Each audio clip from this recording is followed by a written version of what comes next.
Welcome to our Africa Tech segment. Today is the International Day of the Human Spaceflight. It's a United Nations annual celebration of the anniversary of the first human spaceflight by Yuri Gagarin.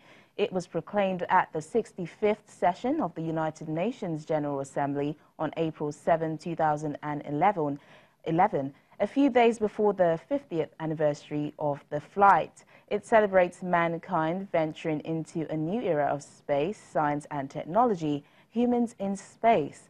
This year, the day marks 62 years since the first man went to space in 1961.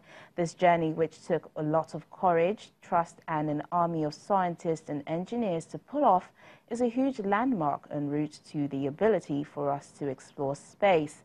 Joining us in the studio to further this is a space scientist, Timidayo Onioshun. Thank you for joining us on Network Africa. Thank you for having me. So, what is the significance and importance of International Day of Human Space Flight? Today marks the 58th year since Yuri Gagarin had the historic space flight. And this is very significant because it marked the beginning of space exploration for the benefit of mankind. It reminds us of how important space science and technology is for socio-economic development. It reminds us of how space science and technology have contributed to global sustainable development, how it has improved the lives of everyone living on this planet in the past few decades. And this is very important for all of us. How far have we come in terms of space exploration since he made that big move 62 years ago? Well, we have people living in space now. Oh, okay. We've been to the moon, we've been to Mars, and recently we got the first picture of a black hole. Yeah. So we've come a long way since then. Tell us a bit more about that. What's the relevance of this to the world, the picture of the black hole, the first picture of a black hole? It is very significant. You know, technically it's a very difficult feat. It's like recording sound of silence. Because a black hole does not actually give light, so it's difficult for you to get a picture of it, if technically impossible.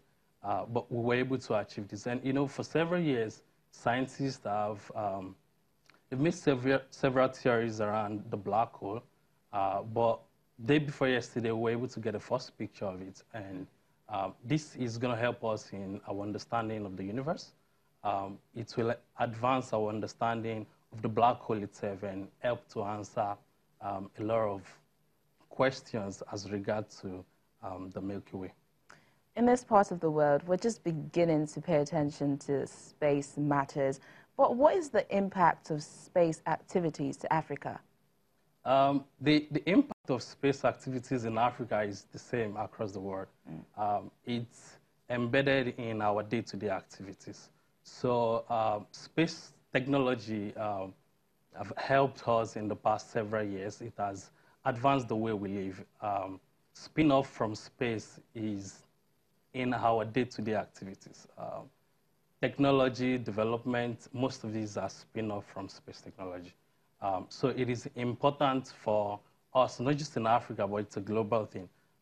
If you look at your day-to-day life, your internet, communication, these are made possible as a result of space technologies. Some people are watching these on GoTV, on DSTV, cable TV. These are made possible as a result of space technology. So there are a lot of things that are in our day-to-day activities that are actually spin off from space. And it's not just this kind of technologies, even some of the gadgets we use day-to-day. Your camera in your phone is a spin-off of space technology.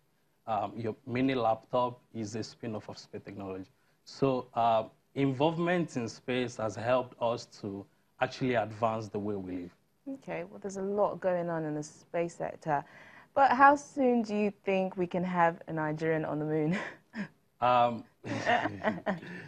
Well, according to the Nigerian Space Agency, they've got plans to start training astronauts. Okay.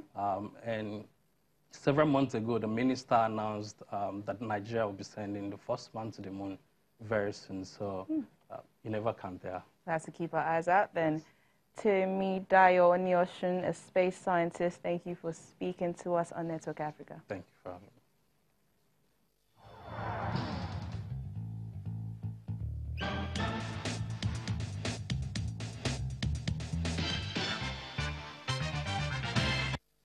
Finally, on the program, some of the world's biggest automakers are moving to a new market, Africa. The continent has been referred to as a long dumping ground for the world's used cars, and auto companies like Volkswagen, BMW, Toyota and Nissan are waking up to a market with potential annual new vehicle sales of up to 4 million, but getting it right won't be easy.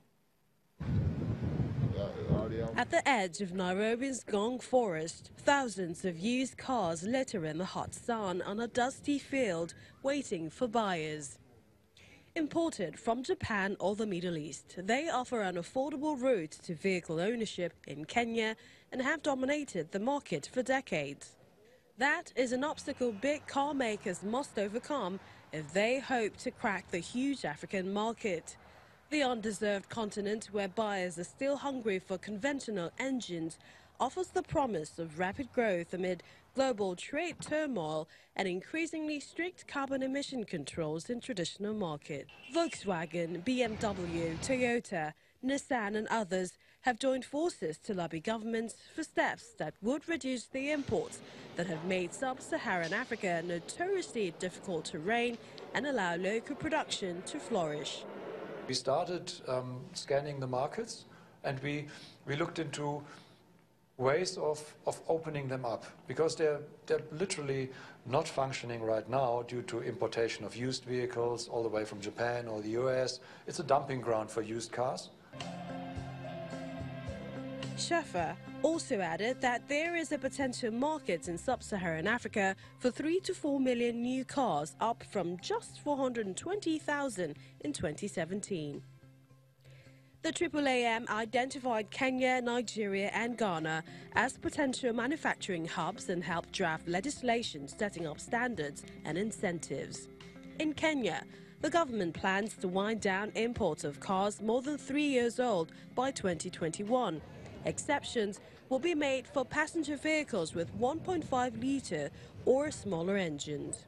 We don't have the capacity, we don't have the manpower or the finance capital to make this business manufacturing progress in the motor sector. Used cars are also among the leading imports in many African countries, and governments will have to wean themselves off the associated tax revenues. However, there are other stumbling blocks. Access to financing is limited, and countries that don't host assembly plants must also be persuaded to limit used imports and reduce tariffs on African-made vehicles. That will be hard to do if the only outcome they see is higher sticker prices. Well, that's it on the program. I'm Teniola Shobowale. Have yourself a fantastic weekend. Bye for now.